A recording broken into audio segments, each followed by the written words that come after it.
சனி தசா காலம் second part தோஷம் கொடுக்கறதுக்கு அதுதான் காரணம். ப்ளஸ் இங்கே மாந்தி இருக்கிறது, செவ்வாயோடு கூடி சேர்ந்து இருக்கிறது, இப்படியெல்லாம் மைனஸ் நிறைய இருக்கிறது. ஆனால் மாங்கல்ய தோஷம் என்று சொல்லப்பட்டது அதை கிடையாது. ஜாதகப்படி வந்துட்டு இவருக்கு மங்கல்ய ஸ்தானமான 7ஆம் இடத்தில் ராகு பார்வை இருக்கிறது.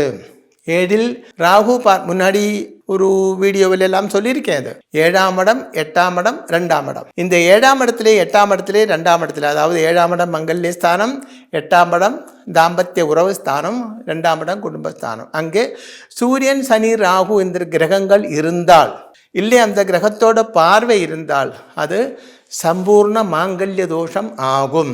சிலவருக்கு டிவோர்ஸ் நடக்கும், சிலவருக்கு டிவோர்ஸ் நடக்காது, ஆனால் வாழ்க்கை இல்லாமல் இருக்கும். சிலவர் தற்கொலையே பண்ண வேண்டியதாக இருக்கும். இப்படி பல பிரச்சனைகள் இருக்குது. இதெல்லாம் அந்த குடும்ப வாழ்க்கை, அதாவது இந்த 2 பேர் சேர்ந்த போது உண்டாகப்பட்ட தோஷங்கள் தான்.